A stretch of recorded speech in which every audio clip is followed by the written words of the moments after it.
Hello friends and welcome to the Med Project medical lectures. और आज हम anatomy का फर्स्ट यूनिट का लास्ट टॉपिक देखने जा रहे हैं, that is the terms use in the clinical anatomy #51। यानी कि एनाटॉमी की बुक में जो 51 टर्म्स दिए फर्स्ट चैप्टर में, जो इंट्रोडक्टरी पार्ट है हमारा एनाटॉमी का, उसमें जो 51 टर्म्स है, तो आज हम उन टर्म्स को देखेंगे और ईच टर्म्स का मीनिंग क्या रहता है और उसकी उस कंसेप्ट और उस वर्ड के रिलेटेड क्या कंसेप्ट है, तो उस कंसेप्ट को आज हम इस वीडियो में देखने वाले हैं। तो सबसे पहले देखते हैं कि वो 51 टर्म्स का इंपॉर्टेंट आपके लाइफ में या फिर आपके मेडिकल लाइफ में क्या है। तो देखो, ये 51 टर्म्स ऐसी जो कि आपको हर एक दिन आने वाली है। यानी कि आप सर्जरी पढ़ो, गायनेक पढ़ो, पीडियाट्रिक पढ़ो या फिर सादा आपका फिजियोलॉजी, तो एनाटॉमी का नेक्स्ट सब्जेक्ट फिजियोलॉजी फिजियोलॉजी लो, तभी आपको वो सारी चीज़ें पढ़नी है। तो ये जो वर्ड्स है या फिर उन्हें हम क्या कहते हैं, terms use in clinical anatomy, यानी ये जो क्लिनिकल एनाटॉमी के टर्म्स है ये आप सभी को आने चाहिए। अगर आपको ये टर्म्स आते हैं तो कोई भी हार्ड कंसेप्ट हो तो आपको वो हार्ड कंसेप्ट इजीली समझ में आ सकते हैं। तो देखते हैं वो 51 टर्म्स कौन से। वीडियो थोड़ा लंबा होगा पर आपके लिए बहुत ही इंपॉर्टेंट है, क्योंकि आज हम देखने जा रहे हैं 51 टर्म्स। एनाटॉमी का बुक देखो, लास्ट में 51 टर्म्स है। किधर है? जो आपका फर्स्ट यूनिट है जनरल एनाटॉमी का, तो उसमें देखो लास्ट में 51 टर्म्स है, उसको हम देखेंगे। तो स्टार्ट करते हैं। Terms use in clinical anatomy. First one is the suffix ITIS। ITIS, तो ITIS क्या होता है? जब भी किसी तरह का इन्फ्लामेशन हो जाता है, तो इन्फ्लामेशन क्या है? Inflammation is not only a single word, it is the big concept and has a wide scope. तो इन ITIS is it indicate the inflammation. तो अगर किसी ऑर्गन को जब इन्फ्लामेशन हो जाता है तो उसे हम क्या कहते हैं? ITIS लगाते हैं। फॉर एग्जाम्पल अपेंडिसाइटिस, अभी हम अपेंडिसाइटिस का एग्जाम्पल लेते हैं। अपेंडिसाइटिस अपेंडिक्स, और उसके आगे जब हम ITIS लगाते हैं तो उसका क्या बनता है? अपेंडिसाइटिस, यानी कि इन्फ्लामेशन ऑफ द अपेंडिक्स। आ गया समझ में? देन उसके बाद नेक्स्ट वन क्या है? एक्टोमी। ECTOMY। तो एक्टोमी मैंने एक्टोमी मीन्स क्या होता है? Ectomy is the remove the form of body, यानी कि उस पर्टिकुलर पार्ट को या फिर बॉडी को रिमूव करना, उसे हम क्या कहते हैं? एक्टोमी। फॉर एग्जाम्पल फिर से हम अपेंडिक्स का लेंगे, अपेंडेक्टोमी, यानी कि क्या? आर्टिफिशियल या फिर surgical removal of the appendix, it is known as the appendectomy. Last में क्या आ गया आपका? एक्टोमी आ गया। देन उसके बाद क्या है आपका? ओटोमी। OTOMI। तो what is the otomy? It means open and then close the hollow organ, यानी कि किसी होलो ऑर्गन को ओपन करना और फिर उसको क्लोज करना, उसे हम क्या कहते हैं? ओटोमी कहते हैं। For example laparotomy. लेप्रोटोमी क्या? फॉर एग्जांपल अपेंडिक्स का सर्जरी करना है, अपेंडिक्स हमको ओपन सर्जरी करके निकालना है, तो उस कंडीशन को हम क्या कहते हैं? लेप्रोटोमी। तो लेप्रोटोमी क्या करता है, या फिर लेप्रोटोमी क्या रहता है किसी, या फिर लेप्रोटोमी में क्या आता है? हमारा एब्डोमिनल कैविटी आता है। तो एब्डोमिनल कैविटी को हम एब्डोमिनल कैविटी को ओपन करेंगे। देन उसका जो अपेंडिसाइटिस का जो इन्फ्लामेशन, तो अपेंडिक्स को रिमूव करेंगे, यानी कि अपेंडेक्टोमी करेंगे। और उसके बाद हम स्टमक को, नॉट स्टमक, हम एब्डोमेन को फिर से क्लोज करेंगे, उसे हम क्या कहते हैं? लेप्रोटोमी। आ गया समझ में? देन उसके बाद क्या है? ओस्टोमी। ओस्टोमी यानी कि क्या? किसी ऑर्गन को ओपन करना और फिर उसे ओपन ही रहने देना, उसे हम क्या कहते हैं? ओस्टोमी कहते हैं। अभी इसका एग्जांपल देखें तो फॉर एग्जांपल क्या है? ट्रकियोस्टोमी। तो ट्रकियोस्टोमी में क्या करते हैं हम? इधर जो गले का जो इधर आपका जो ऑर्गन रहता है रिस्पिरेटरी सिस्टम का अपर ऑर्गन, जिसे हम ट्रकिया कहते हैं, तो ट्रकिया को हम कट करते हैं या फिर उसको ओपन करते हैं। क्यों? क्योंकि पेशेंट को आर्टिफिशियल ब्रीदिंग की जरूरत रहती है, तो उस कंडीशन में हम पेशेंट को ट्रकियोस्टोमी करते हैं। तो ट्रकियोस्टोमी में पेशेंट का ट्रकिया ओपन करते हैं और फिर उसे लाइफ टाइम के लिए ओपन ही रहने देते हैं। अगर पेशेंट को लाइफ टाइम ट्रकियोस्टोमी की जरूरत है तो उस कंडीशन को हम क्या कहते हैं? ट्रकियोस्टोमी, यानी कि किसी ऑर्गन को ओपन करना और फिर उसे लॉन्ग टाइम के लिए ओपन ही रहने देना, that is the tracheostomy. So these are the 4 suffixes. Then oma. Oma किसको इंडिकेट करता है? कि जब भी बॉडी में किसी टाइप का ट्यूमर होता है, तो ट्यूमर को कंसिडर करने के लिए हम क्या करते हैं? ओमा, यानी कि कार्सिनोमा, यानी कि ऐसा ट्यूमर जो कि कैंसरस है, इसे हम क्या कहते हैं? कार्सिनोमा। CARCINOMA, यानी कि कार्सिनोमा। ओमा जिधर आता है उधर आपका क्या होता है? सिस्ट और any type of tumour indicate होता है। देन उसके बाद क्या है? प्यूबर्टी। तो प्यूबर्टी आपको पता है, puberty is the age where our sexual characteristics starts to develop. तो सभी बायोलॉजी के स्टूडेंट को पता है प्यूबर्टी क्या रहती है। देन प्यूबर्टी के बाद आता है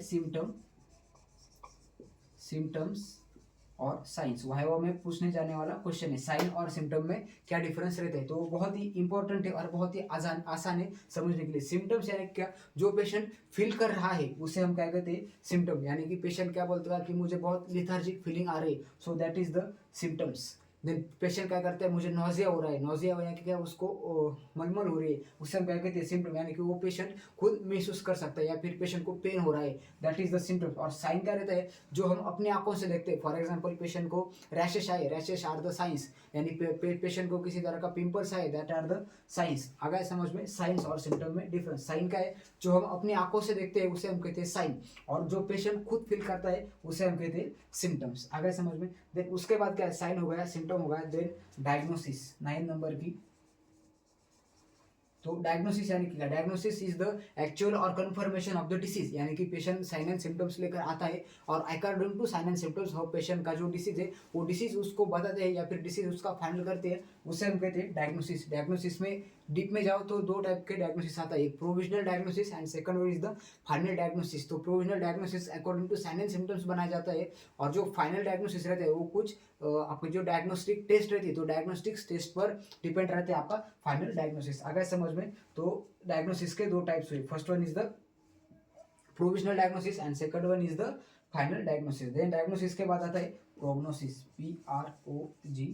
PROGNOSIS। तो प्रोग्नोसिस क्या रहता है, प्रोग्नोसिस यानी कि फ्यूचर प्रिडिक्ट करना, किसी डिसीज का फ्यूचर प्रिडिक्ट करना, उसे हम कहते हैं प्रोग्नोसिस। फॉर एग्जांपल किसी पेशेंट को एक ट्यूमर है और हम उसे प्रिडिक्ट करते हैं कि मे बी ये ट्यूमर आपका कैंसर का हो सकता है, या फिर किसी पेशेंट को हार्ट अटैक आए तो हम उसको उसका कॉम्प्लिकेशंस बताते हैं, लिवर सिरोसिस हुआ है तो कॉम्प्लिकेशंस बताते हैं कि आगे चलकर आपको ऐसा हो सकता है, अगर आपने लिवर सिरोसिस को अभी ट्रीट नहीं किया तो आपकी डेथ भी हो सकती है। तो डेथ क्या हुआ, उस लिवर सिरोसिस का प्रोग्नोसिस हुआ। तो प्रोग्नोसिस यानी क्या, future prediction of the disease, that is the prognosis. Then 11 number की टर्म है पायरेक्सिया।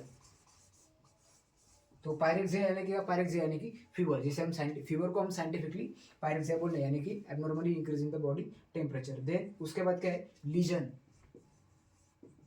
तो लीजन क्या है, लीजन बॉडी पर या फिर स्किन पर किसी भी तरह की इंजुरी हो जाती है, जिसे ऊन कहते हैं, उसको ही हम अदर वर्ड्स में लीजन भी कहते हैं। आगे समझ में लीजन। Then inflammation.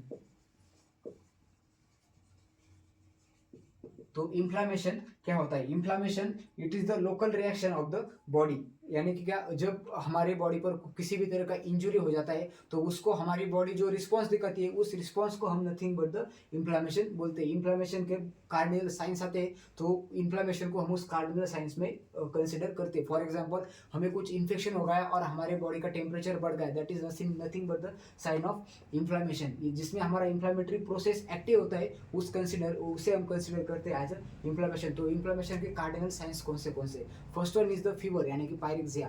देन का है आपका पेन होता है, वो भी एक कार्डिनल साइन में आता है। देन रेडनेस होता है, स्वेलिंग होती है और loss of function are the 5 signs of inflammation. आ गए समझ में इन्फ्लामेशन। देन उसके बाद क्या है, इडिमा। तो हम कौन से नंबर के टर्म्स देख रहे हैं, हम 14 नंबर की टर्म देख रहे हैं, दैट इज द इडिमा। तो इडिमा क्या रहता है, swelling due to accumulation of fluid, यानी कि जो हमारा बॉडी का जो फ्लूइड कंपार्टमेंट रहती है उसमें रहता है intracellular fluid, then extra cellular fluid and interstitial fluid, यानी कि सेल के अंदर का जो फ्लूइड रहता है उसे हम ICF कहते हैं, यानी कि इंट्रासेल्युलर फ्लूइड। जो सेल के बाहर का रहता है, सपोज ये आपकी एक सेल है और इधर एक सेल है, तो सेल के अंदर का जो फ्लूइड है उसे हम क्या कहते हैं, इंट्रासेल्युलर फ्लूइड। जो फ्लूइड हमारे वेसल्स में रहता है उसे हम कहते हैं इंट्रावास्कुलर फ्लूइड। और दो सेल्स के बीच का जो स्पेस रहता है तो इधर के फ्लूइड को हम क्या कहते हैं, एक्स्ट्रा सेल्युलर फ्लूइड और इंटरस्टिशियल फ्लूइड। तो जब वेसल का और सेल्स का फ्लूइड बाहर आता है और इस इंटरस्टिशियल स्पेस में एक्यूमुलेट हो जाता है तो बॉडी में इडिमा होता है। अगर आप किडनी फेलियर के या फिर लिवर सिरोसिस के पेशेंट देखो तो आपको उनके लोअर लेग में इडिमा देखने को मिल जाएगा। उसमें पिटिंग इडिमा और नॉन पिटिंग इडिमा उसके फर्दर टाइप्स आते हैं। आगे समझ में इडिमा क्या रहता है, oedema is nothing but the accumulation of fluid in interstitial space. Then 15 number की टर्म है थ्रोम्बोसिस। तो थ्रोम्बोसिस यानी कि क्या, सिस यानी कि फॉर्मेशन ऑफ थ्रोम्बो यानी क्या, थ्रोम्बो यानी कि any disturbance in the circulatory system. तो सर्कुलेटरी सिस्टम हमारी जो वेसल्स रहती तो वेसल्स में किसी तरह का इधर एक जाम पड़ जाता है, उसको हम क्या कहते हैं, उसको हम कहते हैं थ्रोम्बोसिस। यानी कि इधर का जो सर्कुलेशन है तो नॉर्मल सर्कुलेशन में जो ऐसा जो डिस्टर्बेंस आता है तो उसे हम कहते हैं थ्रोम्बोसिस कहते हैं। थ्रोम्बोसिस के बाद आता है एम्बोलिज्म। तो एम्बोलिज्म क्या क्या रहता है, एम्बोलिज्म यानी कि जो ब्लड के साथ सर्कुलेट होता है, यानी कि फॉर एग्जाम्पल इस इस थ्रोम्बोसिस का ये जो ऊपर का पार्ट है, तो ऊपर का पार्ट इससे डिटेच हो गया और अभी वो ब्लड के साथ फ्लो कर रहा है, तो उस कंडीशन को हम कहते हैं एम्बोलिज्म। आ गए। तो एम्बोलिज्म क्या रहता है, एक फ्री फ्लोटिंग मास रहता है जो कि एबनॉर्मल रहते हैं और हमारे ब्लड में रहते हैं। जो किसी भी तरह का दोनों का फंक्शन क्या है कि दोनों थ्रोम्बोसिस हो या फिर एम्बोलिज्म हो, AMBOLI, एम्बोलिज्म, दोनों भी हमारे ब्लड में ब्लॉकेज या फिर वेसल्स में ब्लॉकेज कर सकते हैं। आ गया समझ में। देन उसके बाद क्या है, हीमोरेज।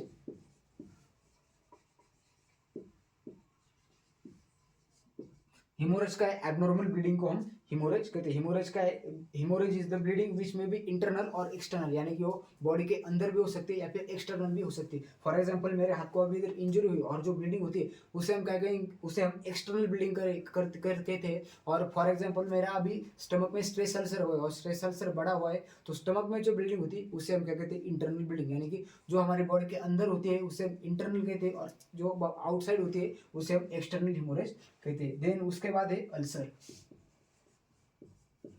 सो लाइक लीजन हमारा अल्सर भी होता है, यानी कि अल्सर यानी कि ऐसा किसी भी तरह का वुंड जब फॉर्म होता है तो उसे हम अल्सर कहते हैं। अल्सर इसका लोकलाइज्ड ग्रैप और erosion in the continuity of the mucous membrane. For example हमारे स्टमक अल्सर या फिर गैस्ट्रिक अल्सर हो गए। गैस्ट्रिक अल्सर यानी कि continuity in the mucous membrane, जो हमारी स्टमक की म्यूकस मेम्ब्रेन रहती है तो उसके कंटिन्यूटी में जब गैप आते हैं तो उसे हम कहते हैं अल्सर। इसका बेस्ट एग्जांपल है गैस्ट्रिक अल्सर, या फिर आपके मुंह में जो छाले पड़ते हैं वो भी एक टाइप का अल्सर, यानी कि लोकल उधर वुंड हो जाते हैं। देन उसके बाद हम देखते हैं साइनसिस। तो साइनस क्या रहता है, sinus is the blind track open at the one and, यानी कि किसी भी तरह का ट्रैक जिसको एक ही साइड पर ओपनिंग है उसे हम क्या कहते हैं, साइनस कहते हैं। साइनस के बाद क्या आता है, फिस्टुला। तो जिस चीज को दोनों साइड में ओपनिंग रहते हैं उसे हम कहते हैं फिस्टुला, यानी कि हमारे बॉडी में जब एबनॉर्मल फिस्टुला या फिर एबनॉर्मल साइनसेस कभी कभार फॉर्म हो जाती है। देन उसके बाद जो हमारी नेक्स्ट टर्म है, तो नेक्स्ट टर्म कौन सी आने वाली है, हमारी नेक्रोसिस। बहुत ही इंपॉर्टेंट टर्म है आपके लिए नेक्रोसिस। और नेक्रोसिस के बाद आता है आपका डिजेनरेशन। तो सबसे पहले देखते हैं नेक्रोसिस यानी क्या। तो नेक्रोसिस क्या है, local death of the tissue और organ due to irreversible damage to the nucleus, यानी कि नेक्रोसिस यानी कि क्या, नेक्रोसिस और एपोप्टोसिस दो टर्म्स आती है तो इजी लैंग्वेज में हम समझते हैं। तो एपोप्टोसिस यानी कि क्या, जो नेचुरल सेल डेथ होती है उसे हम कहते हैं एपोप्टोसिस। हमारी बॉडी की सेल्स है तो बॉडी के सेल्स क्या रहती है, वो मरती भी रहती है और नई सेल्स फॉर्म भी होती रहती है। तो जो सेल नेचुरली डेथ होती है उसे हम कहते हैं एपोप्टोसिस कहते हैं। और नेक्रोसिस यानी कि क्या, जो बाहर की वजह से या फिर जो आर्टिफिशियली सेल का जब डेथ होता है उसके न्यूक्लियस में कुछ डिस्टर्बेंस होने के बाद जो सेल का डेथ होता है उसे हम नेक्रोसिस कहते हैं। यानी कि नेक्रोसिस का है, necrosis is nothing but the artificial death of the cells. और एपोप्टोसिस का है, वो हमारी सेल की नेचुरल ग्रोथ होती है। That is the apoptosis and necrosis. Then उसके बाद क्या है आपका डीजेनरेशन।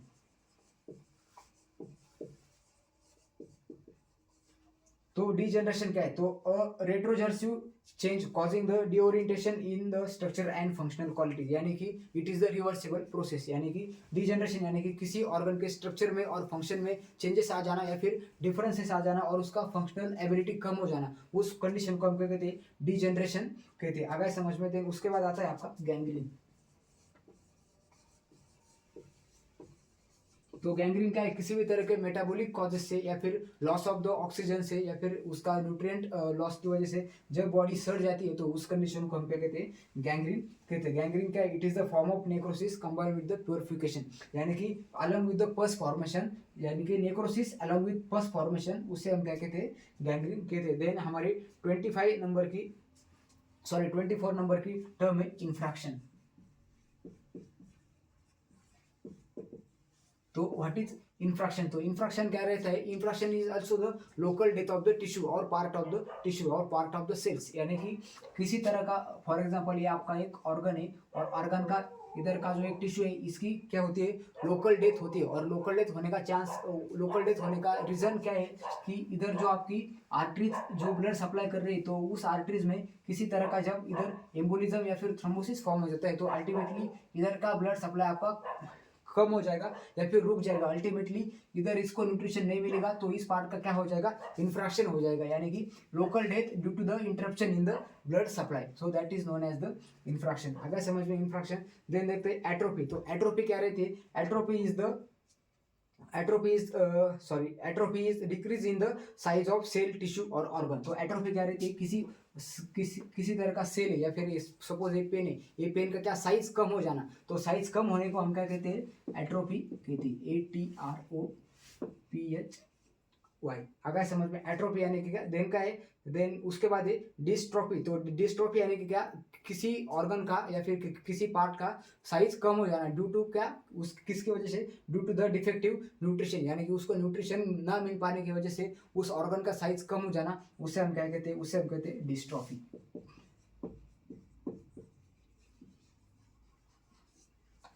आगे समझ में, देन उसके बाद देखते हैं हम हाइपरट्रॉफी।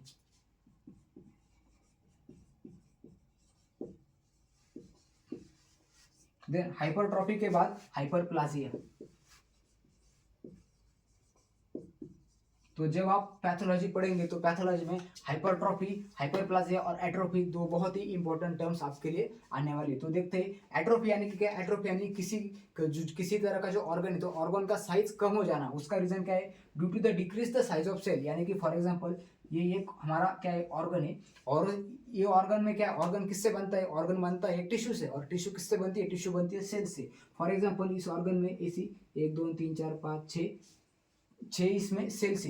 तो एट्रोफी यानी कि क्या, अगर इस सेल की साइज अगर इस सेल की साइज कम हो जाए तो अल्टीमेटली इस ऑर्गन की भी साइज कम हो जाएंगी, उस कंडीशन को कहते हैं हम एट्रोफी। यानी कि क्या, decrease in the size of organs due to the decrease in size of the that cells. अगर समझ में, देन हाइपरट्रॉफी यानी कि क्या, इस सेल्स का साइज बढ़ जाता है, जब इस साइज का जब इस सेल का साइज बढ़ जाता है तो अल्टीमेटली आपका जो ऑर्गन है, इस ऑर्गन का भी साइज बढ़ जाएगा, उसे हम क्या कहते हैं, हाइपरट्रॉफी कहते हैं। यानी कि क्या, increase in the size of organ due to the increase in the size of that cells. और हाइपरप्लासिया यानी कि, हाइपरप्लासिया यानी कि ऑर्गन का साइज तो बढ़ता है, पर किसकी वजह से बढ़ता है, क्योंकि नंबर ऑफ सेल्स बढ़ जाते हैं। यानी कि अभी इधर 6 में, इधर फॉर एग्जाम्पल इसे 11 12 ज़्यादा से ज़्यादा सेल जब बढ़ते तो उसकी वजह से जब ऑर्गन का साइज बढ़ता है तो उस कंडीशन का हम क्या कहते हैं, उसको हम कहते हैं hyperplasia. That is the difference between hypertrophy और हाइपरप्लासिया। हाइपरट्रॉफी में सेल्स का साइज बढ़ता है और हाइपरप्लासिया में सेल्स के नंबर्स बढ़ते हैं। आगे समझ में, देन उसके बाद हम नेक्स्ट टॉपिक देखते हैं, फिर नेक्स्ट टर्म देखते हैं अप्लासिया। अप्लासिया यानी कि क्या, अप्लासिया यानी क्या, फेलियर इन डेवलपमेंट, यानी कि किसी ऑर्गन का डेवलपमेंट में फेलियर हो जाना या फिर फेल हो जाना उस ऑर्गन का डेवलपमेंट, उससे हम कहते हैं अप्लासिया। देन अप्लासिया के बाद देखते हैं हम सिंड्रोम। तो सिंड्रोम क्या है, syndrome is the collection of sine and symptoms. बहुत सारे साइन एंड सिम्टम्स जब आते हैं तो उसको हम कलेक्टिवली सिंड्रोम कहते हैं। देन सिंड्रोम के बाद आता है पैरालिसिस। तो पैरालिसिस यानी कि क्या, पैरालिसिस एक ऐसी हमारी न्यूरोलॉजिकल कंडीशन है जिसमें पेशेंट का उस पर्टिकुलर ऑर्गन का स्ट्रक्चर तो नॉर्मल रहता है, पर मोस्टली उसका फंक्शन और उधर के जो सेंसेस आते हैं, मोटर सेंसेस और न्यूरोलॉजिकल सेंसेस, दोनों भी उसके कट हो जाते हैं। उस कंडीशन को हम कहते हैं पैरालिसिस कहते हैं। तो पैरालिसिस यानी क्या, loss of motor power of the part of body due to the due to the denervation, यानी कि नर्व उधर की खराब हो जानी, उसे हम कहते हैं denervation of the primary disease of the muscle. यानी कि पैरालिसिस में क्या होता है, उसकी जो मोटर न्यूरॉन सप्लाई, तो motor neuron supply particular part का लॉस हो जाता है, उस कंडीशन को हम कहते हैं पैरालिसिस। देन पैरालिसिस के बाद क्या आता है, आपका आता है हेमीप्लेजिया। तो हेमीप्लेजिया,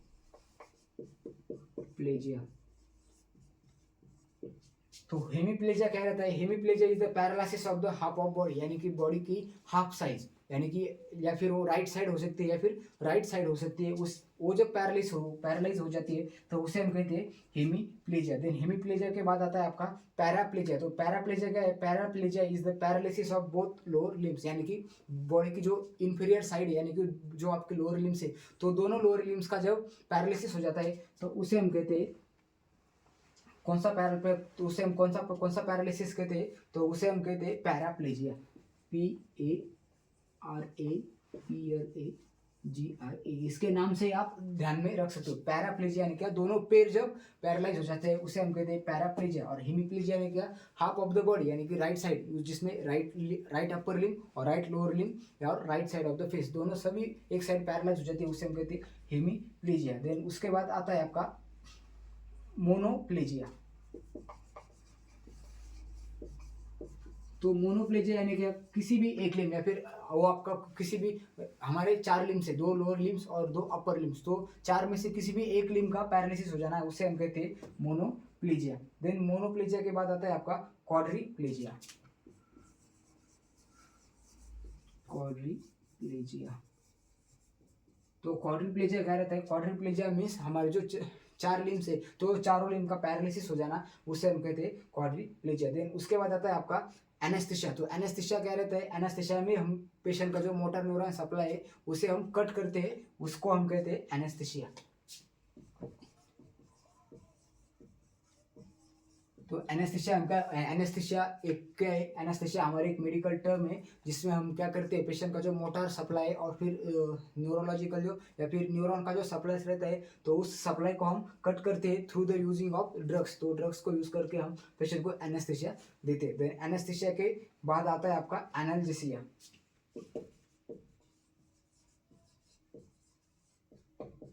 एनाल्जेसिया यानी क्या? Loss of the pain sensitivity, यानी कि sorry loss of the pain sensitivity. तो किसी भी तरह का जब हमको पेन होता है तो उस पेन की सेंसिटिविटी को कम करने के लिए जो भी ड्रग्स बोलते हैं या फिर ड्रग्स हम यूज करते हैं उसको हम कहते हैं एनाल्जेसिक, और उस टर्म को हम कहते हैं एनाल्जेसिया। अभी आपको जब किसी तरह का पेन होता है तो पेन में फॉर एग्जांपल हम आइबुप्रोफेन यूज करते हैं, तो वो क्या हुआ? एक टाइप का एनाल्जेसिक ड्रग हुआ जो हमारी पेन की सेंसिटिविटी को कम करता है। देन आता है आपका थर्म एमनेस्थीसिया। क्या आता है आपका? THERMA, therma anaesthesia, ANESTHESIA। तो थर्म एनेस्थीसिया यानी क्या? Loss of the temperature sensitivity या फिर सेंसिटिविटी, हमारे जो टेम्परेचर का सेंस करने की जो एबिलिटी, तो उसको जब हम कम करते हैं तो उसको हम कहते हैं थर्म एनेस्थीसिया। आ गया समझ में? देन उसके बाद आता है आपका पैरास्थीसिया। तो पैरास्थीसिया का एक prevented feeling of the sensation. Paraesthesia यानी कि फॉर एग्जांपल पेशेंट को कोई अलग से ही सेंसेशन फील हो रहा है तो उसे हम क्या कहते हैं? पैरास्थीसिया कहते हैं।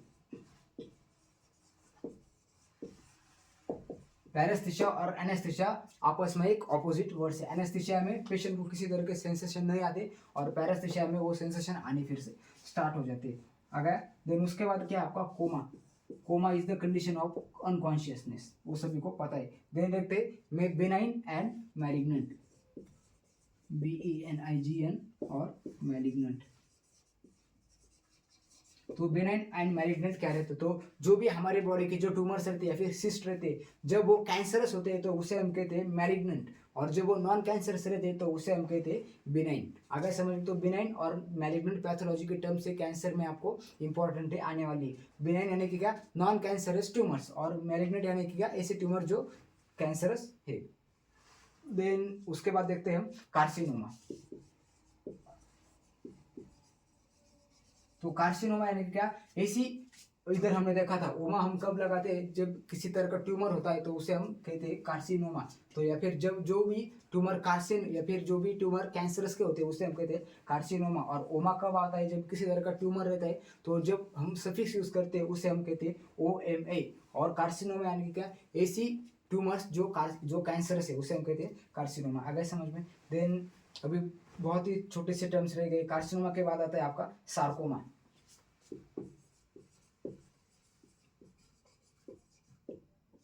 तो सार्कोमा यानी क्या? Malignant growth arising from the connective tissue. Body के जो कनेक्टिव टिश्यू रहते हैं, तो जब उस कनेक्टिव टिश्यू में जो मैलिग्नेंट ग्रोथ होती है, फिर बॉडी के कनेक्टिव टिश्यू का जब कैंसर होता है तो उसे हम कहते हैं सार्कोमा। देन सार्कोमा के बाद क्या आता है आपका? कैंसर।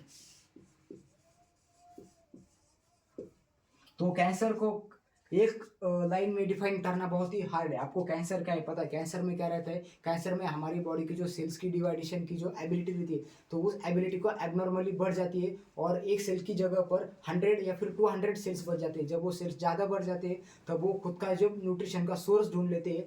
उसके लिए वो क्या करते हैं? खुद की नई आर्टरीज बना लेते हैं। उस सारी कंडीशन को हम कंबाइनली कैंसर बोलते हैं। कैंसर यानी कि क्या? Abnormal increase in the size and numbers of the cells. Then cancer के बाद आता है आपका मेटास्टेसिस।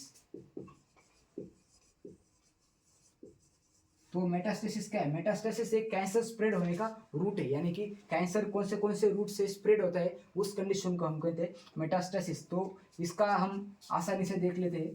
तो फॉर एग्जांपल ये आपका एक कैंसर का एक ट्यूमर है और इधर से आपका एक वेसल जा रहा है। तो क्या होता है, ये कैंसर का ट्यूमर क्या करता है, अपने कुछ पार्टिकल्स इस ब्लड में छोड़ता है और फिर ये ब्लड उसको कैरी करके जाता है और इधर के ऑर्गन पर अभी कैंसर की ग्रोथ होनी स्टार्ट हो जाती है। तो एक जगह से दूसरी जगह जब जाते हैं, इसका हम बेस्ट एग्जांपल देखें तो connection between the breast cancer and ovarian cancer.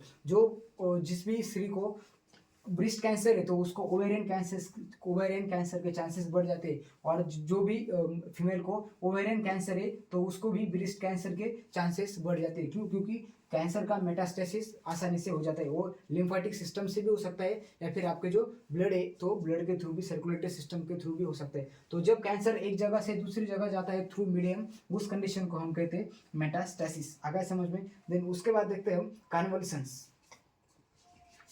क्या है, CONVALESCENCE। तो कन्वल्सेंस यानी कि क्या रहता है, the recovery period between the end of disease and restoration of the complete health. यानी कि एक डिसीज का बंद हो जाना या फिर एक डिसीज का स्टॉप हो जाना और पेशेंट फिर से नॉर्मली आ जाना, तो उसके बीच का जो पीरियड रहता है उस पीरियड को हम क्या कहते हैं, कन्वल्सेंस पीरियड कहते हैं। और लास्ट हमारे जो 51 नंबर की जो आज की टर्म है दैट इज द थेरेपी।